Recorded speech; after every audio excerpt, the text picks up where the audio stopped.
Coucou tout le monde, bienvenue sur ma chaîne Qui m'apprend l'anglais, la chaîne qui vous permet de vous améliorer en anglais. Alors likez, partagez, commentez et surtout abonnez-vous. D'accord? Ok, on va se lancer. Alors, les gens font une confusion entre since et for. Since et for. On sait que since et for, ça veut dire depuis. Depuis. Mais since, on utilise since pour exprimer le début d'une action. Par exemple, since 1994 ou bien since yesterday, vous comprenez? Ça fait depuis 1994 ou bien depuis hier ou bien depuis un mois ou bien depuis 2 mois. On utilise since pour le début d'une action. Par contre, for c'est la durée. C'est pour la durée d'une action. C'est pour exprimer la durée d'une action. Par exemple, for 2 hours, 2 days, 2 months, 3 months.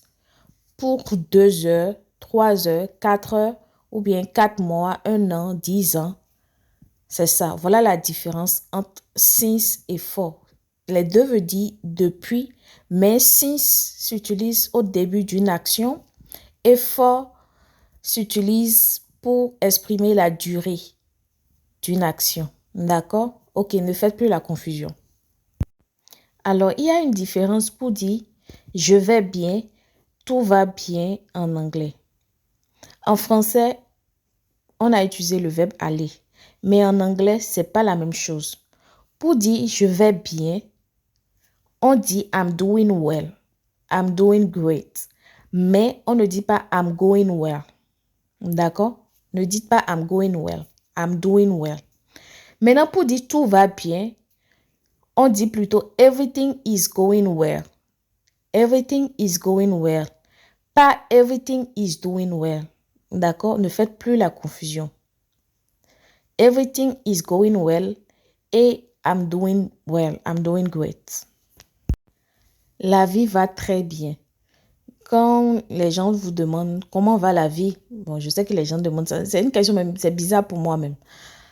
Les gens disent comment va la vie. En anglais, on ne dit pas life is doing well. Pour dire la vie va très bien, life is doing well. Non. On dit life is going well en anglais.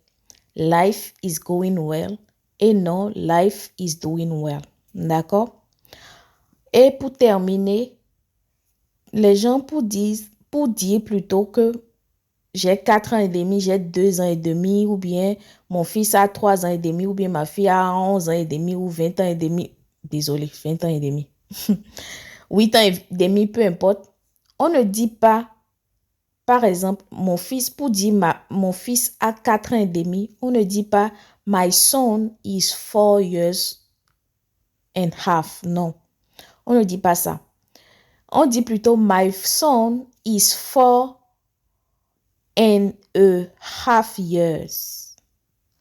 My son is 4 and a half years. Ce n'est pas my son is 4 years and half. Non. My son is 4 and a half years. D'accord? À partir d'aujourd'hui, c'est comme ça qu'il faut dire. C'est tout pour aujourd'hui. On se prend pour la prochaine vidéo. D'accord? Bye bye. Pour plus de vidéos, abonnez-vous, activez la cloche de notification, likez, partagez.